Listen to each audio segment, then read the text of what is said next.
Hi అండి, నమస్తే అందరికీ. Welcome to my channel. Hello it's Ashwini. ఇంట్లో ఉన్న కూరగాయలతో త్వరగా చేసుకునే స్నాక్ ఏదైనా కావాలి అనుకుంటే కట్లెట్ బెస్ట్ ఆప్షన్ అండి. ఈ వీడియోలో స్టెప్ బై స్టెప్ కట్లెట్ ఎలా చేయాలో చెప్తాను. బయట స్నాక్స్ తినడం ఇష్టం లేకపోతే ఇంట్లోనే ఈ హోమ్ మేడ్ కట్లెట్స్ ట్రై చేయండి. టేస్ట్ కూడా చాలా బాగుంటుంది. ఇది పైన క్రిస్పీగా లోపల సాఫ్టీగా చాలా బాగుంటుందండి. దీన్ని టమోటా సాస్ కాంబినేషన్ తో తింటే చాలా అద్భుతంగా ఉంటుంది. ఈవినింగ్ స్నాక్ గా పిల్లలకి ఇది బెస్ట్ ఆప్షన్ అండి. దీనికోసం 3 మీడియం సైజులో ఉన్న బంగాళదుంపలను మరీ ఎక్కువగా కాకుండా మీడియంగా ఉడకపెట్టి పైన ఉన్న తొక్కను తీసేసుకోవాలండి. తర్వాత ఈ బంగాళదుంపలను నీట్ గా గ్రేట్ చేసుకోవాలి. ఇలా గ్రేట్ చేసుకున్నా పర్వాలేదు, లేదా చేత్తో మ్యాష్ చేసుకున్నా పర్వాలేదు.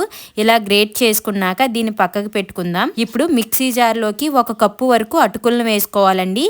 ఈ అటుకులను మెత్తగా గ్రైండ్ చేసుకోవాలి. ఇలా మరీ మెత్తగా కాకుండా కాస్త బరకగా ఉండేలాగా గ్రైండ్ చేసి ఈ బంగాళదుంపల్లోకి వేసుకోవాలి. ఇప్పుడు బ్రెడ్ క్రమ్స్ చేసుకోవాలండి. దీనికోసం అదే మిక్సీ జార్లోకి 4 బ్రెడ్ స్లైసెస్ తీసుకుని ముక్కలుగా చేసి ఫైన్గా గ్రైండ్ చేసుకుని బ్రెడ్ క్రమ్స్ని తయారు చేసుకోవాలి.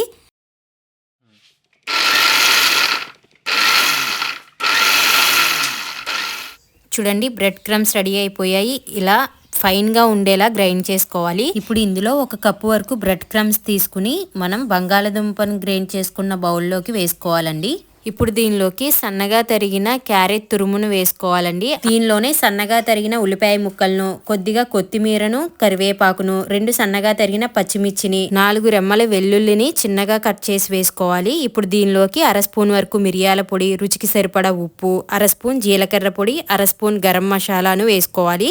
1 స్పూన్ కారంను, చిటికెడు పసుపును కూడా వేసుకోవాలండి. అలాగే అరబద్ద వరకు నిమ్మకాయ రసంను వేసుకోవాలి. ఇప్పుడు ఇవన్నీ కలిసేలాగా మిక్స్ చేసుకోవాలండి. వాటర్ ఏమీ వేయాల్సిన అవసరం లేదు. ఇలా చేత్తో మిక్స్ చేస్తూ చపాతీ ముద్దగా వచ్చేంత వరకు కలుపుకోవాలండి. చూడండి, కట్లెట్ పిండి రెడీ అయిపోయింది. ఇప్పుడు చేతికి ఆయిల్ రాసుకుని కొద్దిగా పిండిని తీసుకుని కట్లెట్ షేప్ వచ్చేలాగా చేసుకోవాలండి. మీకు నచ్చిన షేప్లో చేసుకోవచ్చు. కట్లెట్లా అయినా చేసుకోవచ్చు, లేదా సిలిండ్రికల్ షేప్లో అయినా చేసుకోవచ్చు. ఇలా రౌండ్గా చుట్టి మధ్యలో ఇలా నొక్కినట్లయితే కట్లెట్ షేప్ వచ్చేస్తుంది. ఇలాగే మిగిలిన పిండి అంతటినీ కూడా కట్లెట్స్లా చేసుకుని ఒక ప్లేట్లో పెట్టి పక్కన పెట్టుకుందాము. ఇప్పుడు ఒక చిన్న ప్లేట్లో 1 స్పూన్ మైదా పిండి తీసుకుని వాటర్ని పోసి ఇలా కలుపుకోవాలి. ఇలా పలచగా ఉండే విధంగా కలుపుకుని పక్కన పెట్టుకోవాలి. అలాగే బ్రెడ్ క్రమ్స్ని కూడా ప్లేట్లోకి తీసుకుని పక్కన పెట్టుకుందాము. ఇప్పుడు ఒక కట్లెట్ని తీసుకుని ఈ మైదా వాటర్లో ముంచి బ్రెడ్ క్రమ్స్ని దీనికి పట్టే విధంగా కోట్ చేసుకోవాలండి.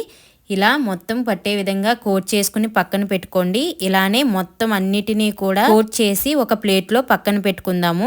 ఇప్పుడు స్టవ్ ఆన్ చేసి ప్యాన్ పెట్టుకుని ఆయిల్ పోసుకోవాలి. ఆయిల్ హీట్ అయిన తర్వాత మంటని మీడియం ఫ్లేమ్లో పెట్టి కట్లెట్ని ఒక్కొక్కటిగా వేసుకోవాలండి. ఈ కట్లెట్స్ మరీ ఎక్కువగా కాకుండా ఇలా 3 లేదా 4 వేసి ఫ్రీగా ఫ్రై అయ్యేలా చేసుకోవాలి. ఈ కట్లెట్స్ వేసిన వెంటనే పైకి రావండి. వేసాక నూనెలోకి అడుగుకి వెళ్ళి బాగా ఫ్రై అయిన తర్వాత ఇలా పైకి తేలుతాయి. ఇలా పైకి తేలాయి అంటే కట్లెట్ ఉడికిపోయినట్లే. వీటిని తీసి ప్లేట్లోకి వేసుకుని సర్వ్ చేసుకోవాలండి. దీన్ని టమోటో సాస్తో తింటే చాలా అద్భుతంగా ఉంటుంది. మీరు కూడా ఒకసారి ట్రై చేయండి. నా కుకింగ్ మీకు నచ్చినట్లయితే తప్పకుండా సబ్స్క్రైబ్ చేసుకోండి. అలాగే లైక్ కూడా చేయండి. Thank you for watching.